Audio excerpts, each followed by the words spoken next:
नरेंद्र दामोदर दास मोदी ईश्वर की शपथ लेता हूं कि मैं विधि द्वारा स्थापित भारत के संविधान के प्रति सच्ची श्रद्धा और निष्ठा रखूंगा। हम फिर एक बार देश की सेवा के लिए प्रशस्त हो रहे हैं। मेरा पल पल देश के नाम है।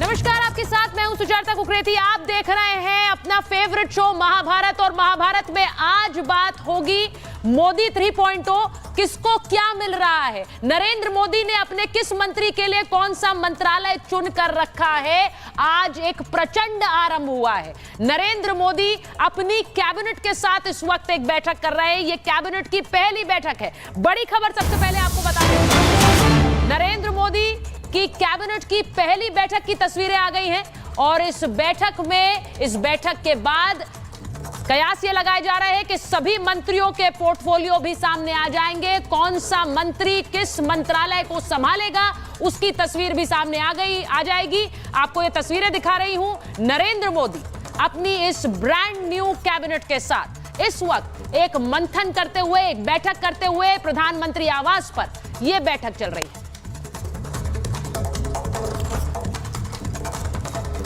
तो ये तस्वीरें मोदी 3.0 कैबिनेट की पहली बैठक की तस्वीरें हैं।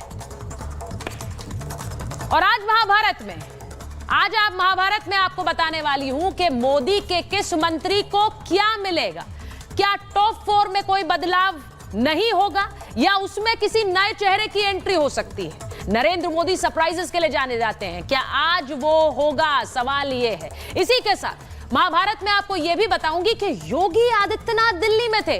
उन्होंने आज 3 मुलाकातें की हैं। 3 मुलाकात जो आप देख रहे हैं, उन मुलाकातों के मायने क्या थे। सियासी हलकों में चर्चाएं तेज हैं, बात इस पर भी होगी महाभारत में। और इसी के साथ बात यह भी कि लोकसभा के स्पीकर अब कौन बनने वाला है। क्या बीजेपी अपने पास रखेगी यह पद, और अगर ऐसा होगा तो कौन से नाम सबसे आगे हैं। बीजेपी का नया अध्यक्ष भी क्या चुन लिया गया है। आज महाभारत में इस पर भी बात करूंगी, लेकिन सबसे पहले आपको 3 तस्वीरें दिखाती हूं। आज दिल्ली में 3 मुलाकातें योगी आदित्यनाथ ने की हैं। ये 3 तस्वीरें देख लीजिए। पहले राजनाथ सिंह से मुलाकात की है, उसके बाद अमित शाह से उन्होंने मंथन किया, और फिर नितिन गडकरी से भी उन्होंने मुलाकात की है। तो इन 3 मुलाकातों के मायने क्या हैं, आज सवाल ये, इस पर महाभारत में चर्चा करूंगी। क्योंकि योगी आदित्यनाथ दिल्ली में थे, योगी आदित्यनाथ जिन पर यूपी की एक जिम्मेदारी थी, और इसीलिए इन 3 मुलाकातों का, क्योंकि राजनाथ सिंह वरिष्ठ नेता, गृह मंत्री अमित शाह, और इसी के साथ साथ क्या इन मुलाकातों के पीछे एक बड़ा संदेश है।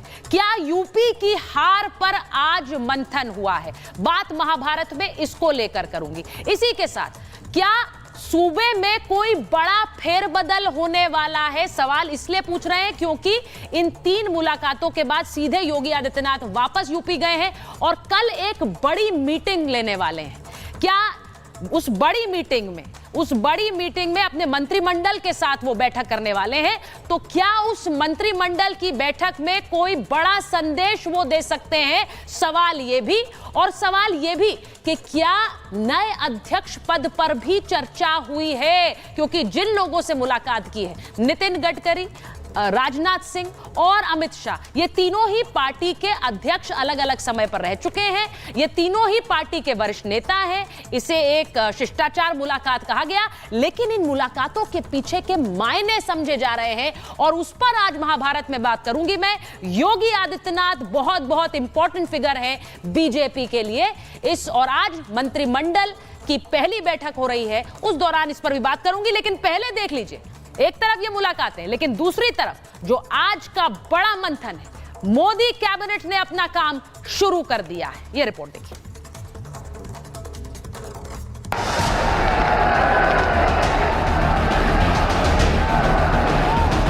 मैं नरेंद्र दामोदर दास मोदी ईश्वर की शपथ लेता हूं कि मोदी ने जैसे ही शपथ ली, एक्शन शुरू कर दिया। एक बार फिर प्रधानमंत्री बनते ही मोदी ने जनता के लिए खजाना खोल दिया। मोदी की तीसरी पारी का आगाज किसानों को बम्पर सौगात के साथ हुआ। शपथ ग्रहण के अगले ही दिन मोदी सुबह कार्यभार लेने जैसे ही पीएमओ पहुंचे, कर्मचारियों ने उनका जोरदार स्वागत किया। प्रधानमंत्री के दफ्तर में पहुंचते ही मोदी ने पहली ही फाइल किसानों के लिए खोली और उस पर दस्तखत कर दिए। शाम को कैबिनेट की बैठक से पहले मोदी सरकार के 2 बड़े फैसले सामने आ गए। किसानों के लिए 20,000 करोड़ रुपए ट्रांसफर, 9 करोड़ 30 लाख किसानों को सौगात, गरीबों के लिए पीएम आवास ग्रामीण पर फैसला, 2 करोड़ ग्रामीण गरीबों को घर देंगे। गरीबों के लिए आवास के फैसले को कैबिनेट की मुहर के लिए रखा गया है तो किसानों के खाते में तुरंत पैसे भेजकर अपना पहला संकल्प पूरा कर दिया है। जहां कोई नहीं पहुंचा वहां हमारे देश को हमें पहुंचाना है। मोदी का एजेंडा क्लियर है, हर काम हो तेज तर्रा, तभी तो नई सरकार में फैसले होंगे जोरदार। सवाल यह है कि आरंभ है प्रचंड, तो अंजाम में कितना दम। Bureau report, Republic Bharat.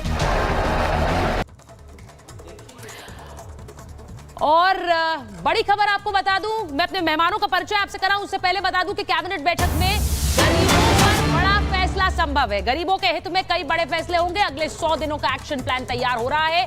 तस्वीरें जरा दिखा दीजिए। प्रधानमंत्री नरेंद्र मोदी अपनी कैबिनेट के साथ ये बैठक कर रहे हैं और उसी में कोई बड़ा फैसला हो सकता है। सीधे प्रियंका के पास जा रहे हैं। प्रियंका, जरा बताइए, इस वक्त मोदी 3.0 के कैबिनेट की पहली बैठक, वो तस्वीरें हम दिखा रहे हैं, लेकिन बड़े फैसलों का आज दिन हो सकता है, ऐसा कहा जा रहा है। अनामिका सिंह भी हमारे साथ है। बताइए जरा प्रियंका, पहले आपके पास आ रही। बिल्कुल, देखिए बिल्कुल ठीक कहा आपने, बड़े फैसले लिए जा सकते हैं। और सबसे पहले पीएम मोदी ने अपना पदभार संभालते ही 17वीं किस्त जो है किसानों की वो जारी कर दी है, जिसमें 9 करोड़ 30 लाख किसानों को सीधा फायदा हुआ है 20,000 करोड़ की राशि के माध्यम से। इसके अलावा आपको बता दें 2 करोड़ प्रधानमंत्री आवास योजना के तहत घरों को लेकर भी ऐलान किया जा सकता है। पीएम मोदी एकदम एक्शन में दिख रहे हैं। सीधा पीएमओ को भी संदेश दिया है कि हमें घड़ी देखकर काम नहीं करना है कि we start at this time और एंड एट दिस टाइम। हमें लगातार निरंतर जनता की सेवा में तत्पर रहना है। आने वाले सालों में किसानों के हित में भी बहुत बड़े ऐलान और फैसले लिए जा सकते हैं। सीसीएस की अगर हम बात करें, जिसे मुख्य तौर पर देखिए सेंट्रल कमेटी ऑन सिक्योरिटी कहा जाता है, गृह मंत्रालय हो गया, विदेश हो गया, वित्त और रक्षा, ये बीजेपी के पास रह सकते हैं और किसी भी तरह से दबाव में बीजेपी काम करने को नहीं तैयार है। लेकिन अपने साथियों को भी चर्चा इसी बात पर हो रही है, सबसे बड़ी चर्चा इसी बात पर हो रही है। जरा चेतन वो तस्वीरें दिखा दीजिए सारे मंत्रियों की जो कि इस मंत्रिमंडल में शामिल हैं। और उसी के साथ मैं चर्चा की शुरुआत करना चाह रही हूं क्योंकि मेरे साथ जो मेहमान हैं आप स्टूडियो में देख सकते हैं। वरिष्ठ पत्रकार अवधेश जी स्टूडियो में है हमारे साथ, प्रेम कुमार जी हमारे साथ स्टूडियो में आ गए हैं, हमारे साथ पंत साहब हैं स्टूडियो में, हमारे साथ बीजेपी के राष्ट्रीय प्रवक्ता के शर्मा जी जुड़ रहे हैं, हमारे साथ समाजवादी पार्टी के राष्ट्रीय प्रवक्ता आशुतोष वर्मा जी जुड़ रहे हैं। बहुत बहुत स्वागत है आप सभी का। लेकिन मैं सबसे पहले जरा वो मंत्रियों का एक ग्राफिक चलाइए चेतन, क्योंकि हम उस पर से शुरुआत करना चाहते हैं। सारे बड़े नाम इस वक्त नरेंद्र मोदी की कैबिनेट की इस बैठक में मौजूद है, लेकिन चर्चा इस बात पर है कि किसे क्या कार्यभार मिलेगा। अब मेरा पहले, क्योंकि मैं के शर्मा जी आपके पास आऊं या आशुतोष जी के पास जाऊं, उससे पहले जरा मैं पत्रकारों से पूछना चाह रही हूं। अगर आप वो तस्वीर चलाएंगे चेतन, तो मैं जरा जाऊंगी पत्रकारों के पास, क्योंकि अवधेश जी आप जरा मुझे बता दीजिए जो टॉप 4 हैं उनमें कोई बदलाव होगा या फिर आपको लग रहा है नहीं होने वाला है, वो वैसे ही रहने वाले हैं? वित्त विभाग, गृह विभाग, डिफेंस, ये क्या विदेश मंत्रालय, एमईए, क्या ये वैसे ही रहेंगे या आपको लग रहा है कोई फेरबदल हो सकता है? बिल्कुल फेरबदल नहीं होना है, नहीं होगा, क्योंकि 37 मंत्री पिछली ही सरकार के इसमें हैं। हाँ। और सारे सीनियर मिनिस्टर हैं, केवल अनुराग ठाकुर जी सीनियर मिनिस्टर में नहीं है और जो पराजित हो गई है स्मृति ईरानी, ऐसे लोग नहीं है। क्योंकि वो जो नरेंद्र मोदी ने एक कंटिन्यूटी की तरह किया है। 11 मंत्री केवल आए हैं जो है साथी दलों के, जो हो रहा है कि साथी दलों के दबाव में सब कुछ हो गया है। इस पूरे 72 सदस्यीय मंत्रिमंडल में केवल 11 मंत्री साथी दलों के हैं, तो इसलिए वो कोई इतना ज्यादा नहीं है जिसके आधार पर हो रहा है कि दबाव में। इसलिए मुख्य जो है प्रधानमंत्री का जो विभाग था वो रहेगा, रक्षा मंत्री वही रहेंगे राजनाथ सिंह, गृह मंत्री अमित शाह ही रहेंगे, विदेश मंत्री आप जानते हैं उनको तो विदेश मंत्री को वही रहना है, तो इसलिए उसमें कोई बदलाव नहीं है। यहाँ तक कि नितिन गडकरी का विभाग भी वही रहना है और वित्त मंत्रालय भी वही रहना है। आप कह रहे हैं नितिन गडकरी का भी विभाग वही रहेगा, उसमें भी ज्यादातर कोई चर्चा है कि बदल जाएगा। मेरी जानकारी में उनका विभाग नहीं बदल रहा है, उनका विभाग नहीं यहां बदल रहा तक कि जो शिक्षा मंत्रालय है वो भी धर्मेंद्र प्रधान के ही पास ही रहना है। शिक्षा मंत्रालय, देखिए धर्मेंद्र प्रधान को लेकर ये चर्चाएं हो रही थी कि शायद उन्हें उड़ीसा भेज दिया जाए, लेकिन उन्होंने मंत्री पद की शपथ, ऐसे बहुत से नाम हैं जिनको लेकर अलग अलग पदों को लेकर चर्चा हो रही थी। कंटिन्यूटी है ना पॉलिसी में, विदेश नीति में पॉलिसी में कंटिन्यूटी है। आपको रक्षा नीति में कंटिन्यू करना है, जो फैसले हुए उनको आगे बढ़ाना है। गृह मंत्रालय जो देश में काम कर रहा है उसको आगे बढ़ाना है, तो उसमें बदलाव नहीं हो सकता है। राज्य मंत्री बदले जा सकते हैं, क्योंकि अगर आपका 100 दिन 125 दिन का टारगेट है, 3 साल का टारगेट है, 5 साल का पहले से टारगेट है जो मीटिंग हो चुकी है, तो उस टारगेट को अचीव करने के लिए जो लोग अनुभव से 10 साल से काम कर रहे हैं उनमें चेंज नहीं कर सकते हैं। इसलिए प्रधानमंत्री के लीडरशिप में काम वैसे ही होगा और स्टेबिलिटी का संदेश भी दिया जाएगा। मैं एक चीज पूछूंगी आपसे, प्रेम कुमार जी आपके पास आ रही हूं, बड़े दिन बाद आए हैं आप महाभारत में। प्रेम कुमार जी जरा बता दीजिए, क्योंकि मैं के शर्मा जी के पास जाऊं, क्योंकि के शर्मा जी ये ऐसा एक स्पेकुलेशन है जिस पर आप बहुत ज्यादा कुछ बोलेंगे नहीं, क्योंकि आपकी पार्टी की बात है, आपके सरकार की बात है, लेकिन बहुत सी चर्चाएं इस वक्त इसी पर हो रही है। अभी थोड़ी देर बाद मुझे लगता है मीटिंग खत्म हो जाएगी तो ये नाम सामने आ जाएंगे, लेकिन पहले चलिए मैं प्रेम कुमार जी के पास जाऊं, उससे पहले के शर्मा जी। के शर्मा जी बताइए जरा, इस वक्त तो बहुत सारे बदलाव होने हैं, अभी मिनिस्ट्रीज एलोकेट होनी है, आपके राष्ट्रीय अध्यक्ष का नाम तय होना है, वहां स्पीकर का नाम तय होना है, और इन सब पर एक स्पेकुलेशन यहां स्टूडियो में है, जनता के बीच भी है, इसे लेकर क्या कहेंगे? वो कह रहे हैं टॉप 4 में कोई बदलाव नहीं होने वाला। देखिए सुचिता जी, एक बात तो स्पष्ट है आपकी बातों से जी कि चाहे भारतीय जनता पार्टी हो या हमारी एनडीए हो, यहाँ निरंतर काम करने की प्रक्रिया है और निरंतर हम काम करते हैं, और देश की जनता ने हमें इसी का मैंडेट भी दिया है और हम उस पर खरे उतर रहे हैं। अभी भी आप देख रहे हैं कंटिन्यू, जिस दिन से परिणाम आए हैं लगातार हम जो है आगे के एजेंडा, आने वाले 100 दिन के कार्य क्या होने हैं, वो आने वाले 5 साल के कार्यक्रम क्या होने वाले हैं, उन सारी चीज़ों पे निरंतर मंथन भी कर रहे हैं, मैसेज भी दे रहे हैं, और जो बाकी जो कार्रवाइयाँ पूरी करनी है वो सारे कार्रवाई भी हम पूरी कर रहे हैं, जो कि एक संसदीय कार्य के लिए आवश्यक होता है। तो कहीं भी कोई स्थिरता नहीं है, सॉरी कहीं पर कोई अस्थिरता नहीं है, बिल्कुल हम जो है निरंतरता से गति से आगे बढ़ रहे हैं। एक विषय तो ये हुआ। दूसरी बात, प्रधानमंत्री का है प्रोटोगेटिव है कि वो किसको मंत्री बनाते हैं और किसको क्या पोर्टफोलियो देते हैं, उस पर बहुत सारी चर्चाएं हो सकती हैं। लोग अपने अपने स्वतंत्र रूप से अपने विचार रख सकते हैं कि वो करना भी चाहिए, होना भी चाहिए, बिल्कुल चर्चा होनी चाहिए, लेकिन ये निर्णय माननीय प्रधानमंत्री जी को करना, जो कि थोड़ी देर में सामने आ जाएगा। और रही बात, जो लोग इसमें मिन मेक ढूंढना चाहते हैं उनके, वो भी स्वतंत्र हैं बेचारे, उनको वही काम जनता ने दिया है। अब किसी को प्याज छीलने का काम दे दिया तो क्या करें, बेचारे प्याज ही छीलेंगे, अब उसके अलावा तो कुछ कर नहीं सकते। तो वो इस तरह की मिन मेक की बात करेंगे, वो विषय में जो है ट्विस्ट करने की कोशिश होगी। बहुत सारी अफवाहें, प्रेम कुमार जी आपके साथ शुरुआत कर लेती हूं। बहुत सारी अफवाहें उड़ाई गई जी। के शर्मा जी, जो बात आप कह रहे हैं, जिसको जो काम दिया गया है अब वो जिम्मेदारी से उस काम का निर्वाह करें। अफवाहें फैलाना है, भ्रम फैलाना है, वो करते रहे, जनता ने उनको ये सब। देखिए एक बात प्रेम कुमार जी, देखिए नामों का ऐलान थोड़ी देर बाद होगा कि किसको क्या मंत्रिमंडल मिलता है। वहां पाकिस्तान से भी बधाई आ गई, लेकिन यहां पर कांग्रेस पार्टी ने कोई बधाई नहीं दी। अब मेरा सवाल उससे भी नहीं है, बधाई ना दें, चलिए कोई बात नहीं। मुझे ये बता दीजिए, बतौर पत्रकार आपका आकलन क्या है? आपको चेंजेस लग रहे हैं कि इस मंत्रिमंडल में कुछ होने वाले हैं, मेजर शफलिंग? प्रेम कुमार जी। जी जी, शुक्रिया सुचारिता जी। देखिए, आज जो 2 बैसाखियां हैं इस सरकार की, उन 2 बैसाखियों में दोनों ही अपने अपने तय मुख्यमंत्री हैं अपने स्टेट में, ठीक है। तो अगर इनमें ये बड़ा नाम है, बड़ा चेहरा है, ये चूंकि कैबिनेट में आने के इनके कोई आसार नहीं है, इसलिए कैबिनेट के, देखिए मैं एक मिनट प्रेम कुमार जी आपको रोक रही हूँ, क्योंकि बड़ा फैसला आ गया और कैबिनेट का ये पहला फैसला है, इसलिए मेरे को इस पर जाना होगा। बड़ी खबर ये है कि मोदी कैबिनेट का पहला बड़ा फैसला, 3 करोड़ नए पीएम आवास बनेंगे। अब ये इस वक्त की बड़ी खबर है, कैबिनेट ने अपना पहला फैसला दे दिया है, 3 करोड़ नए पीएम आवास यानी पीएम आवास योजना के तहत 3 करोड़ नए घर बनाए जाएंगे। योजना के तहत ये घर बनाए जाएंगे। आप जानते हैं कि पीएम आवास योजना के तहत गरीबों को घर दिए जा रहे हैं। अब उसी में 3 करोड़ और घर बनाने का, यानी आज सुबह सबसे पहले कार्यालय पहुंचते ही प्रधानमंत्री ने पीएम किसान निधि की जो राशि है वो रिलीज की, और उसके बाद अभी ये 3 करोड़ घर बनाने का फैसला आ गया है। जो बात हम शुरुआत में कह रहे थे कि गरीबों को लेकर फैसला इस सरकार की एक प्राथमिकता दिखाने की एक कोशिश होगी, और वही हुआ है। ये बड़ा फैसला यानी 3 करोड़ और घर दिए जाएंगे। अब मैं इसी पर एक बार जरा प्रेम कुमार जी आप अपनी बात कंप्लीट करिए। देखिए बड़ा फैसला आ गया है। बिल्कुल बिल्कुल।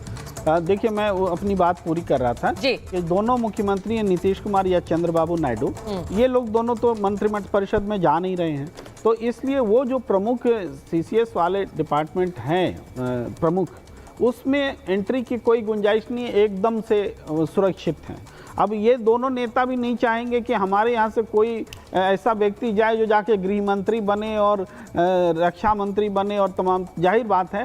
तो ये एक अपने आप मिल जाता है उनको अपर हैंड, और बड़ी पार्टी भी है। अवधेश जी कह रहे थे कि 11 मिले हैं सहयोगी दलों को मंत्रिपरिषद में जगह, तो दबाव नहीं है। लेकिन 11 कितने में मिले हैं? 5 का एवरेज है हर 5वें पर सहयोगी दल में, और बीजेपी में 4 से थोड़ा ज्यादा का एवरेज है। इतने ही का फर्क है सांसदों के हिसाब से देखें तो अपर हैंड तो रहेगा बीजेपी का। 240 सांसद हैं, तो ऐसा भी नहीं है कि सहयोगी दलों को आप इग्नोर कर चुके हैं। उनको इंडक्ट किया गया है और पर्याप्त उनकी मौजूदगी है। लेकिन एक चीज जरूर है कि इस प्रधानमंत्री का अख्तियार होता है कि इसको मंत्री बनाए या न बनाए, लेकिन फिर भी सरकार चलाने की एक ज़रूरत, एक गरज होती है कि उस हिसाब से एकोमोडेट करें। किन प्रदेशों में चुनाव होने वाले हैं, किन प्रदेशों में सबसे ज़्यादा नुकसान हुआ है। आज आप तस्वीरें दिखा रही थी ना, योगी आदित्यनाथ जी की सबके साथ में तस्वीरें दिखा रही हैं, और ये सवाल भी उठ रहा है कि क्या वहाँ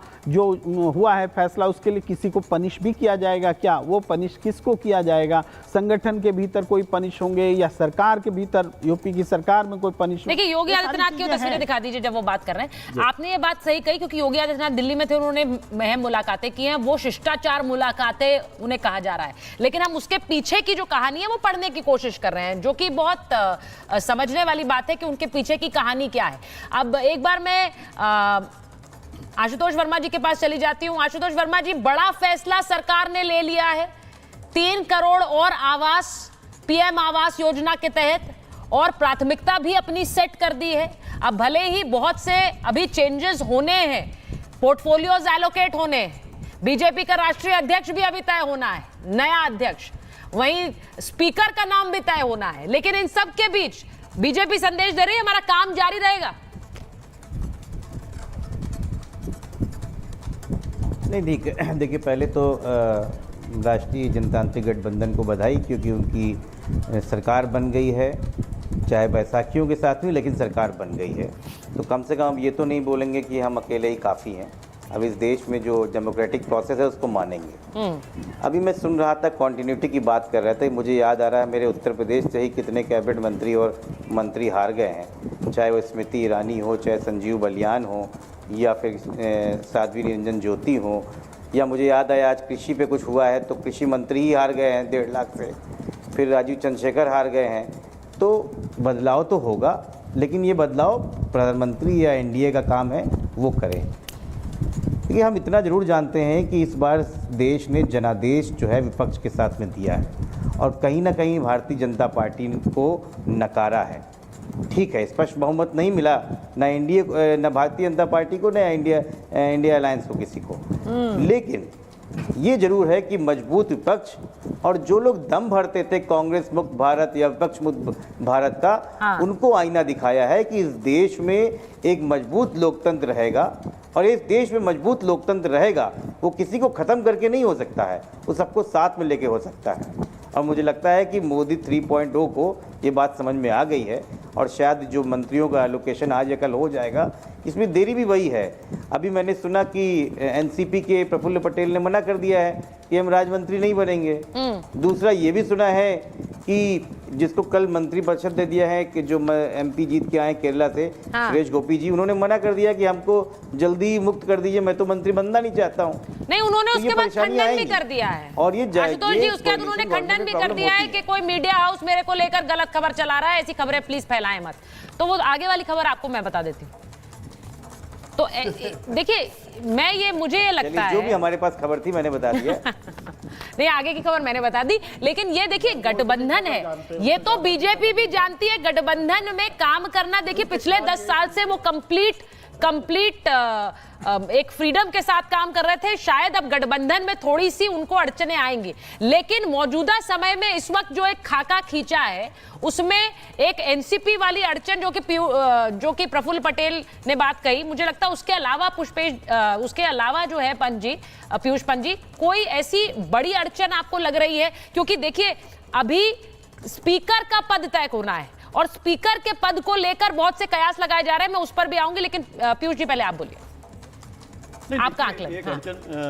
अड़चन तो क्या, वो इनजस्टिस कहीं महसूस किया है एनसीपी जो ग्रुप है वो अजीत पवार वाले ने, और प्रफुल्ल पटेल को लगा कि वो कैबिनेट रह चुके हैं तो इससे छोटा वो क्यों दिया जा रहा है। कहीं ना कहीं एक अपमानजनक उनको लगा और उन्होंने अपने को पीछे खींच लिया। ठीक है, तो ऐसा उससे ये नहीं हुआ कि रुक गया एक कैबिनेट फॉर्मेशन का या मंत्रिमंडल को शपथ दिलाने का मामला। ये कि बहुत छोटी सी बात थी और उनके एक ही कोई बड़ी जीत भी नहीं मिली एनसीपी को, अजीत गुट को, तो बहुत मायने नहीं रखता है। लेकिन देखिए जिस तरह से पूरा अभी मंत्रालय का जो विभाजन नहीं हो रहा है, ये कहीं ना कहीं ये इस बात को दर्शाता है कि कहीं ना कहीं जो है एक खींचतान है और जो एलाइज हैं वो कहीं ना कहीं दबाव बना रहे हैं। पीयूष जी, अभी तो कल तो शपथ ग्रहण हुआ है, कल तो मंत्रियों को कॉल गई है, याद कीजिए, कल तो कॉल गई है, कल तो लोग पहली बार हमें पता चला है कौन कौन से मंत्री बन रहे हैं। 2014 2019 को याद कीजिए। तो सर वो ओथ लेने के वो कंप्लीट मेजोरिटी वाली सरकारें थी सर, इतना तो आप थोड़ा सा लीवे देंगे एक सरकार को जो गठबंधन में आ रही है। उसी की तरफ मैं इशारा कर रहा हूँ। आपने कहा कि दबाव है इसीलिए देरी हो रही है, तय नहीं हो पा रहा है किसको बनाना है पार्टी के अंदर भी। बट क्या ये देरी है? मेरा तो सवाल दूसरा है, क्या ये देरी है? कल तो मंत्रियों के नाम आए अवधेश जी, और आज अभी ऐसा लग रहा है कि पोर्टफोलियो एलोकेट हो जाएंगे। इसको देखिए ना, आप 12 बजे तक हम सबको जो पत्रकार लोगों को ये सूचना हो जाती थी कि किसको क्या मंत्रालय मिल रहा है। आज जो है कि देखिए 24 घंटे लगभग होने जा रहे हैं, अभी तक जो है स्पष्ट नहीं कि किसको क्या मंत्रालय मिल रहा है। तो निश्चित रूप से एक असमंजस की स्थिति है, दबाव है, बाहरी दबाव भी है, आंतरिक। ठीक है, आप ही के लिए बड़ी खबर बता देती हूँ, मोदी कैबिनेट में मंत्रालयों पर हो जाने दीजिए, मंत्रालयों पर बड़ा मंथन हो रहा है। 10 साढ़े 10 तक। ठीक है, 70 मिनट से ज्यादा वक्त से मीटिंग जारी है और किसी भी वक्त विभाग बंटवारा हो सकता है, उसका ऐलान भी हो सकता है। नरेंद्र मोदी सभी मंत्रियों के साथ चर्चा कर रहे हैं। अनामिका हमारे साथ जुड़ी हुई है, यानी कि अब 70 मिनट से ज्यादा का समय हो चुका है इस बैठक को शुरू हुए। अनामिका जरा बता दीजिए, क्योंकि यहाँ स्टूडियो में तो ऐसा लग रहा है कि वो बैठक कल मंत्रिमंडल का ऐलान हुआ तो कल ही पोर्टफोलियो भी बढ़ जाने चाहिए थे और सब तभी शायद तस्वीर आती कि सब ठीक चल रहा है। अब उसमें भी लोग सवाल उठाना शुरू कर रहे हैं, क्या खबर आ रही है वहां से? देखिए, जो अब तक का ट्रैक रिकॉर्ड रहा है सरकार के कामकाज करने को लेकर या प्रधानमंत्री मोदी के एक्शन को लेकर, शायद उसको लेकर टाइमिंग को लेकर लोग सवाल जरूर खड़े कर रहे हैं। जरूर 1 घंटे बाद 24 घंटे हो जाएंगे शपथ ग्रहण को, और शायद यही वजह है कि जो पुराने पत्रकार है वो पुराने दिनों को कयास लगाते हुए अंदाजा लगा रहे हैं। हालांकि अगर अभी की बात कर ली जाए तो मेरी मौजूदगी पीएम आवास के बाहर ही है और यहाँ पर लगातार मीटिंग चल रही है, 70 मिनट से मीटिंग चल रही है। इस मीटिंग में विभागों के बंटवारे के साथ साथ जो तोहफे हैं कम से कम जनता के लिए, वो भी यहाँ से ऐलान किए जा रहे हैं। 3 करोड़ पीएम आवास योजना का यहाँ पे जिस तरीके से ऐलान किया गया, 3 करोड़ यानी कि आवास, यानी कि हर राज्य को एक तरीके से समायोजित किया जाएगा। और अब तक चूंकि ये योजना पहले से चली आ रही है, तो अब तक जो लोग छूट गए हैं, रह गए हैं, बच गए किसी राज्य में, तो उनको इस योजना के जरिए लाभ दिया जाएगा। तो इस मीटिंग में विभागों के बंटवारों के साथ साथ जो जनता के लिए योजनाएं हैं जो पहले से चल रही हैं, उनको कैसे एक्सटेंड किया जाए, कहाँ कहाँ पे इनको कैसे लाभ पहुंचाया जाए, इसको लेकर भी मंथन चल रहा है। बेशक कुछ घंटों के बाद जो तस्वीरें विभागों को लेकर वो साफ हो जाएगी और जब सबके अपने कयास है मंत्रियों को लेकर, सहयोगी दलों को लेकर, वो भी साफ हो जाएगा। लेकिन इस बीच जो मीटिंग चल रही है उसमें सिर्फ और सिर्फ कैबिनेट मंत्री हैं, उन मंत्रियों के साथ जो योजनाएं पुरानी है उन पर भी डिस्कस किया जा रहा है, साथ ही साथ जो विभाग है उनको भी लेकर डिस्कशन किया जा रहा है। अंदाजा ये लग रहा है कि 1 से 2 घंटे के अंदर जो तस्वीर होगी वो साफ हो जाएगी। अब ये थोड़ा पहले भी हो सकता है, थोड़ा बाद में भी हो सकता है। तो ये मान लिया जाएगा कि आज ही के आज कम से कम शपथ ग्रहण के 24 घंटे के अंदर ही जो बंटवारा है विभागों का वो हो जाएगा।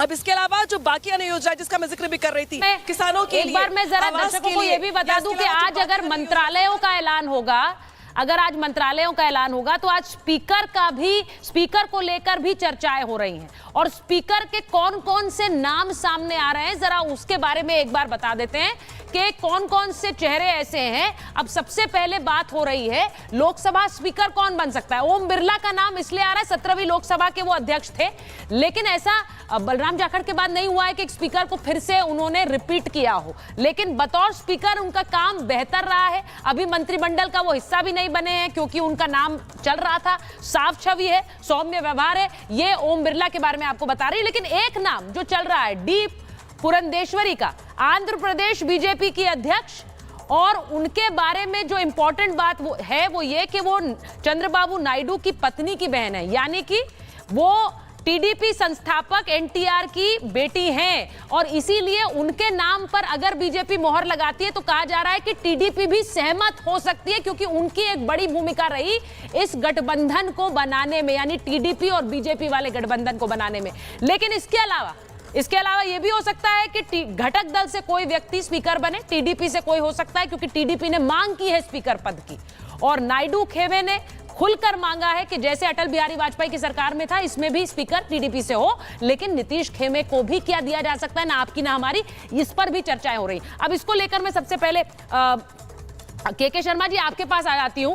ये कहा जा रहा है कि आपके ऊपर बहुत दबाव है कि स्पीकर पद बीजेपी के ऊपर कि टीडीपी को दिया जाए, लेकिन ऐसे में पुरंदेश्वरी देवी शायद एक बड़ा नाम, एक अहम नाम हो सकता है जो दोनों को सहमत हो जिस पर।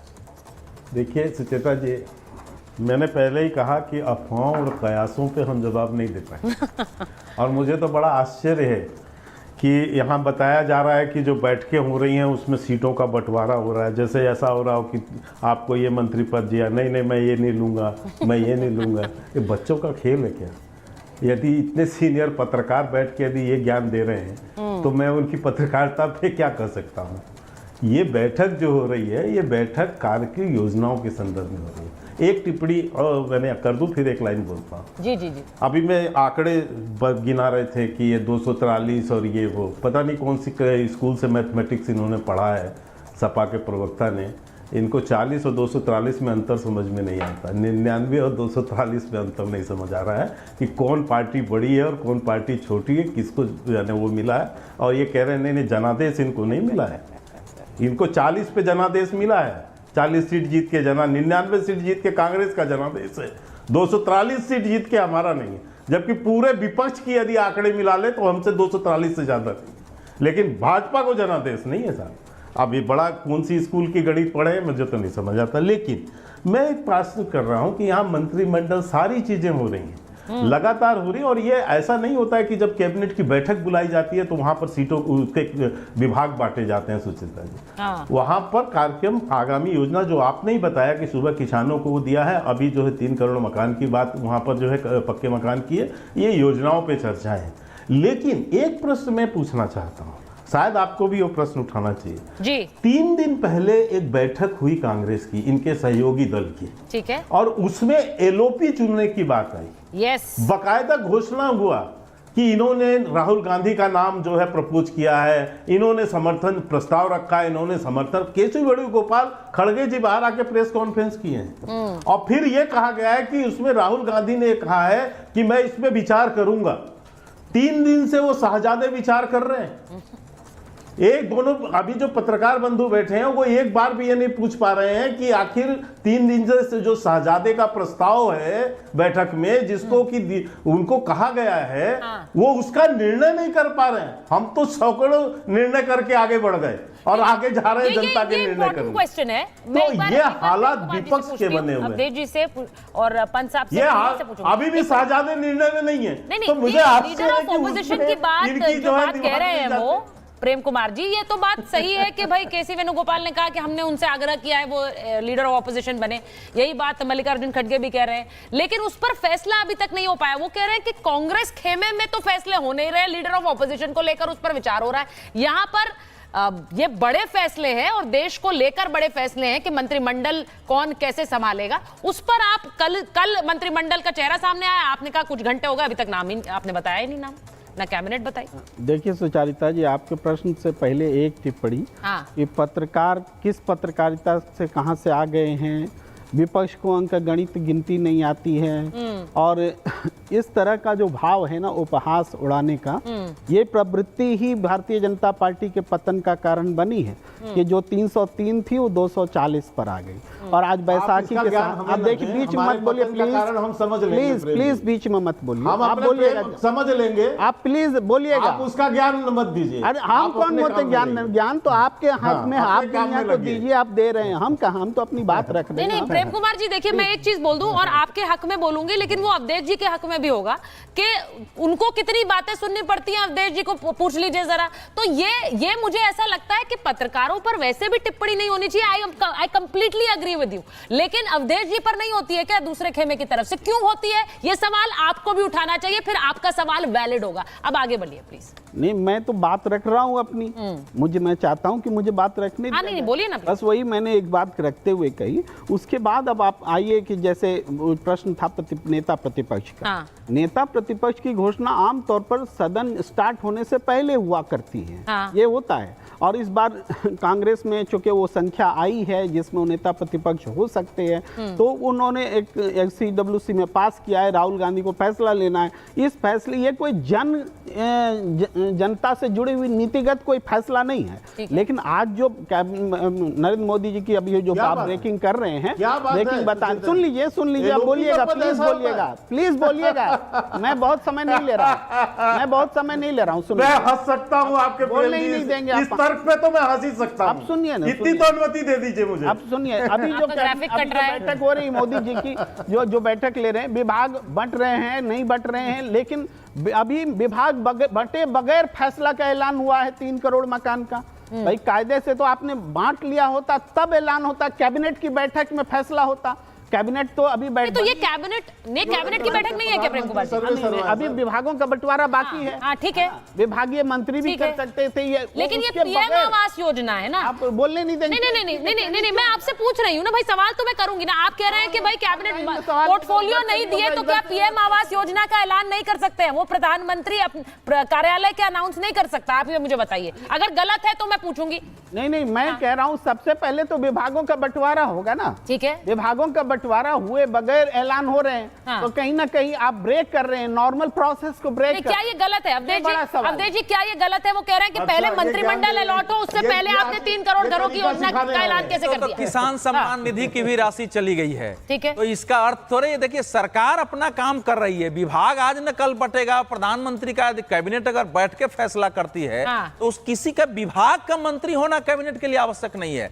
और ये बात सही है कि जब 5 मुख्यमंत्री आए हैं, पूर्व भाजपा के अध्यक्ष आए हैं, नए लोग आए हैं, तो थोड़ा सोच समझ के उसका बंटवारा करना होगा कि मुख्य रहते हुए भी किसी को का असंतोष नहीं हो, सरकार का परफॉर्मेंस रहे, जो प्रधानमंत्री ने अपना लक्ष्य तय किया है उसका वो ठीक से आगे बढ़े, जो आवश्यकताएं हैं पॉलिटिकल वो भी पूरी हो, तो सब करते हुए वो करना है। जहां तक देखिए मुझे हैरत है, प्रेम कुमार जी इतने तो कमजोर नहीं है कि पीड़ित दिखा रहे हैं अपने को कि हमको बोलने दिया जाए, और करे हम लोग भी सुनते ही हैं, हम सबको आदत पड़ी हुई है। नहीं टोका ना, अभी जैसा है हमने वैसा कुछ बोला ही नहीं है। सुनिए प्रेम जी, मैंने अभी सुनिए प्रेम जी, अभी तक मैंने ऐसा कुछ बोला है कि टोका जाएगा?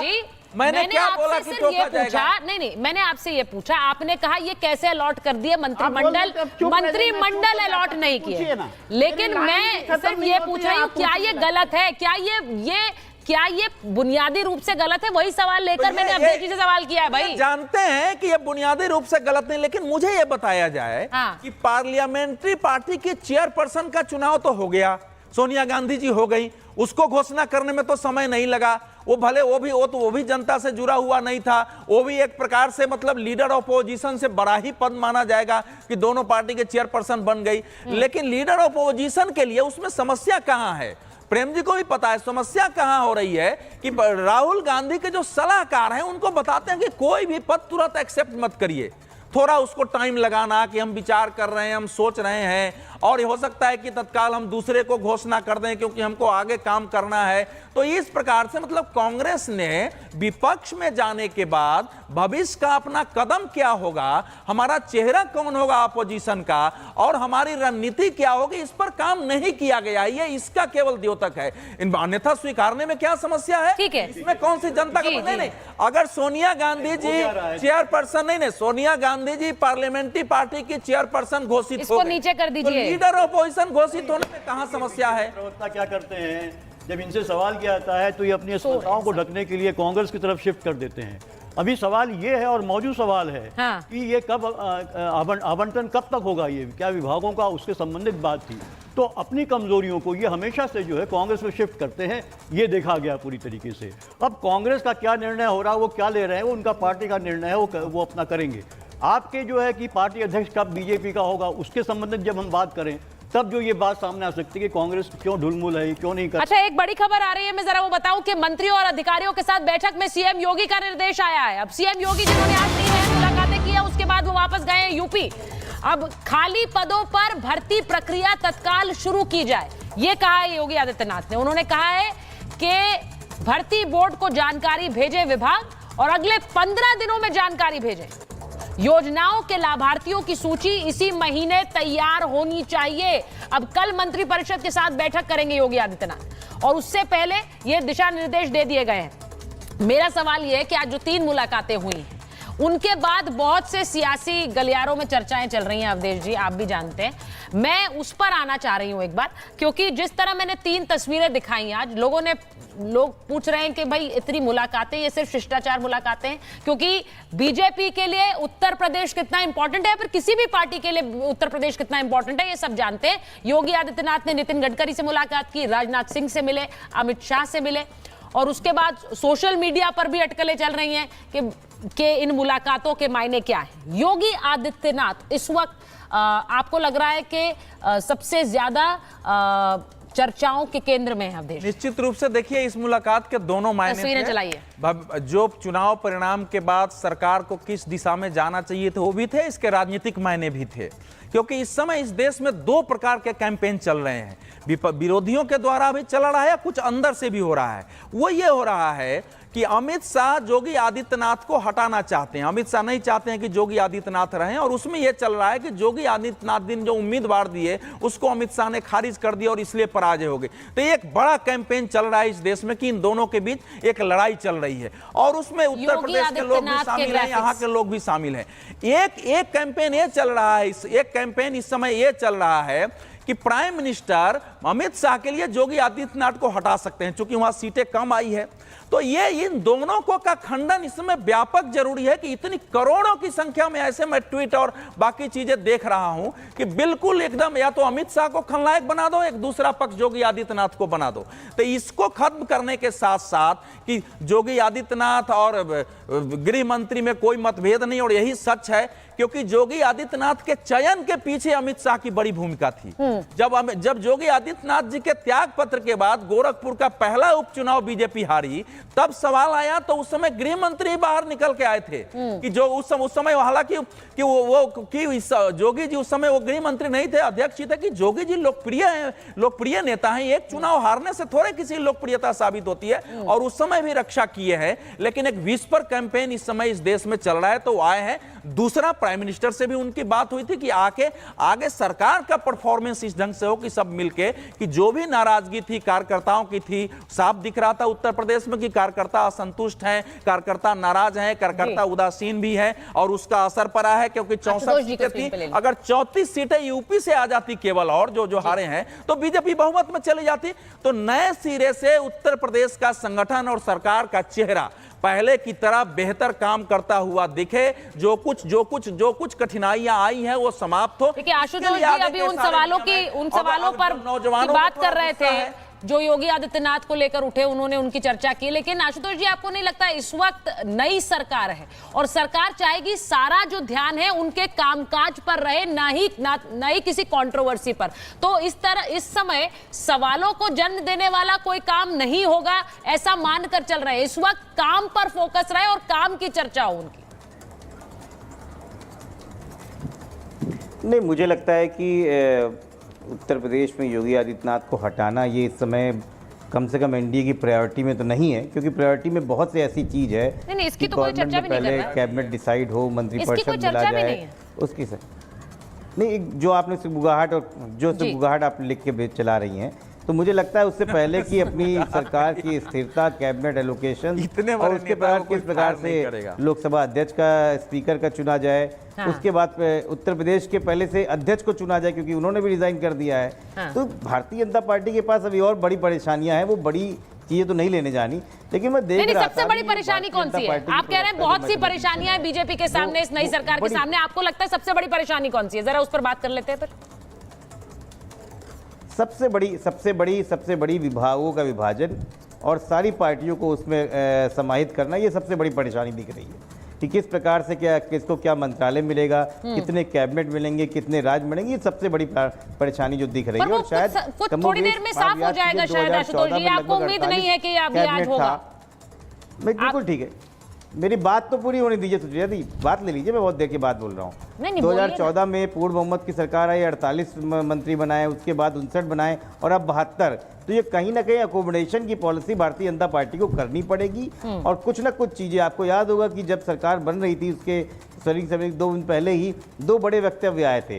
एक टीडीपी ने साफ बोला कि आंध्र प्रदेश में जो मुस्लिम आरक्षण चल रहा है वो चलता रहेगा, उससे भारतीय जनता पार्टी को अपना स्पष्ट रूप देना पड़ेगा। उसके साथ में केसी त्यागी जो जेडीयू के अध्यक्ष हैं, जेडीयू के स्पोक्स पर्सन, उन्होंने बोला कि अग्निवीर जैसी योजनाओं पे फिर से बैठ के समीक्षा करनी पड़ेगी। तो ऐसे बहुत सी चीज़ें हैं कि किस प्रकार से गठबंधन को लेके चलाना होगा। लेकिन मैं फिर भी मानता हूँ इस देश में गठबंधन की सरकार ज़्यादा शक्तिशाली होती हैं, ज़्यादा लोकतांत्रिक होती हैं और वो देश के लोगों की हितकारी होती हैं। वस्तुतः अगर आप एक अहंकारी सरकार, आप इसलिए बोल रहे हैं कि आपको लग रहा है आप सत्ता में आएंगे तो वो गठबंधन की होगी, वो पूर्ण बहुमत वाली तो होगी नहीं, तो इसलिए आपने कहा कि वो बेटर है। नहीं, वो पूर्ण बहुमत वाली सरकार से बेटर है। चलाई नहीं, उसके नहीं, ये आपका सोचना है। उसके पहले भी कांग्रेस की जो पूर्ण बहुमत की सरकार थी, उसमें कई बार ऐसी चीजें हुई हैं जो नहीं होनी चाहिए इस देश में। उत्तर प्रदेश में समाजवादी पार्टी की भी पूर्ण बहुमत की सरकार थी, कोई गठबंधन की सरकार नहीं लगा सकती थी। वो कह रहे हैं प्रदेश के लिए भी लागू होता है क्या? ये गलत है। प्रदेश के लिए भी लागू होता है, समाजवादी पार्टी की पूर्ण बहुमत की सरकार ना आए बल्कि गठबंधन की बने अगर उनको मौका मिले तो। ये आप राज्य के लिए भी कहेंगे? कहीं भी गठबंधन की सरकार में ताकत होती है। अरे तो बड़ी बात कह रहे हैं आप आशुतोष जी, आप कह रहे हैं यूपी में समाजवादी पार्टी की सरकार के बनिस्पत गठबंधन की सरकार अगर आपकी बने तो वो बेटर है। ये बड़ी बात कह दी है आपने, क्योंकि ये फिर राज्य पे भी लागू होगा। समाजवादी पार्टी अखिलेश जी इस मत के हैं कि नहीं है? मुझे नहीं लग रहा। वो पार्टी ने 2022 का भी चुनाव गठबंधन के साथ लड़ा था, 2017 का भी लड़ा था। मुझे उसमें कौन सी बड़ी बात है? था क्योंकि मजबूरी थी सर, लड़ा था क्योंकि मजबूरी थी। लेकिन क्या अखिलेश जी चाहेंगे कि उनकी पार्टी की सरकार ना बने और गठबंधन की सरकार बने? इसमें फर्क है, इसमें फर्क है। 2012 में कौन सा मिलते भाई? आप मुझसे भविष्यवाणी करवाना चाह रही, मैं तथ्यात्मक सवाल का तथ्यात्मक जवाब। मैं एक बार के शर्मा जी से पूछ लेती हूँ। के शर्मा जी, आप एक मत सुन रहे हैं यहाँ पर, के शर्मा जी आप एक मत सुन रहे हैं जो साफ ये बता रहा है कि पोर्टफोलियो एलोकेशन आप लोगों के लिए बड़ी दिक्कत है, बड़ी चुनौती है, इसीलिए अभी तक नहीं किया आपने। मुझे पहले तो मैं सपा के प्रवक्ता को करेक्ट कर दूं। उन्होंने कहा कि किसको कितना कैबिनेट मिलेगा, कितना राज्य मंत्री मिलेगा, फिर क्या पद मिलेगा। जनाब कल का शपथ ग्रहण देख लेते हैं, ये ज्ञानवर्धन वहीं हो जाता। जो कैबिनेट मंत्रियों का जो शपथ हुआ है वहाँ तो कैबिनेट के हुए अलग हुए हैं, राज्य मंत्री के अलग हुए हैं, कौन किस दल के कितने कैबिनेट हैं क्लियर है, इसमें कहाँ हुआ है। लेकिन क्योंकि आपको केवल बोलना है, आपने तो शपथ भी नहीं देखी होगी, वो देख भी नहीं पाएंगे, दिल जलने लगा होगा। तो खैर थोड़ा सा अध्ययन जरूर है। सब कुछ बट चुका है, विभागों का भी सब निर्णय संभव कंप्लीट है। ये कुछ नहीं है जिसको लेकर आप इतनी आशंका व्यक्त कर रहे हैं। लेकिन इन्होंने एक और बात कही जो बड़ा एथेंटिक प्रश्न, इन्होंने बड़ा जिम्मेदारी से कहा कि साथ गठबंधन की सरकारें बड़ी मजबूत होती हैं। मुझे एक मनमोहन सिंह जी का, अवधेश जी यहाँ पुराने हैं, प्रेम जी भी पुराने हैं, पंत जी भी लग रहे हैं पुराने ही हैं, तो स्वाभाविक है एक बयान सुना होगा मनमोहन सिंह जी का। 2G का घोटाला हुआ था और मनमोहन सिंह जी से इंटरव्यू हुआ था। इंटरव्यू क्या बाइट हुई थी, तो उनसे जब पूछा गया कि आपके नीचे इतने बड़े घोटाले हो रहे हैं, ये हैं, तो उन्होंने कहा मैं क्या कर सकता हूँ, ये तो गठबंधन की सरकार है, मजबूरी है, अब जिसके पास जो है जैसा कर रहा है। तो ये एक्चुअल में सपा का जो दृष्टिकोण और विपक्ष का दृष्टिकोण है वो ये है कि गठबंधन की सरकारों में इनको बड़े सुविधित अवसर मिलते हैं। निश्चित तौर से गठबंधन की सरकारें हमने भी चलाई हैं और बहुत व्यवस्थित सरकारें। मैं के शर्मा जी, मैं बड़ी खबर बता देती हूँ आपको कि वहां कैबिनेट की बैठक खत्म हो गई है। कैबिनेट की पहली बैठक खत्म हुई है और थोड़ी देर में कहा जा रहा है विभागों का बंटवारा हो सकता है। लेकिन देखिए, अभी तो जो बात आशुतोष जी कह रहे थे, अभी तक पोर्टफोलियो एलोकेशन की खबर नहीं आई है सामने। वो उसी पर सवाल बार बार उठा रहे हैं कि क्या पोर्टफोलियो, वो प्रेस रिलीज आता है। हाँ नहीं ठीक है, लेकिन वो रात में प्रेस रिलीज आता है, वो प्रेस रिलीज कब तक आ जाएगा आपको लग रहा है? कब तक आ जाएगा? मुझे लगता है आज रात में आ जाएगा किसी समय तक। बार बार 8 बजे के आसपास, 7:45 में तो कैबिनेट की शुरू हुई थी। 72 मंत्रियों ने शपथ लिया, हम लोग बीच में से उठ के आगे, हमको काम करना था इतना लंबा, 10:30 तक तो वो चला है। तो रात में जाके सब सोएंगे, आज शाम तक कर देंगे, वो आ जाएगा प्रेस रिलीज। हो सकता है 2 घंटा में ही आ जाए, हो सकता है 3 घंटे में आ जाए, वो तो आना ही है। आज रात में सबका जो है प्रेस रिलीज आपके पास आ जाएगा, इसमें तो कहीं कोई दो मत ही नहीं है। ठीक है, तो जो बात अवधेश जी कह रहे हैं कि कुछ समय बाद पोर्टफोलियो एलोकेशन की खबर भी सामने आ जानी चाहिए, और जो टॉप मंत्रालय हैं उसमें कोई फेरबदल की संभावना नहीं नजर आती है, बकौल अवधेश कुमार। लेकिन थोड़ा इंतजार करना होगा, किसको क्या मंत्रालय मिला है, बड़ी जिम्मेदारियां किसको सौंपी गई हैं, थोड़ा सा इंतजार। और हमारे पास महाभारत में पैसे, बहुत बहुत धन्यवाद।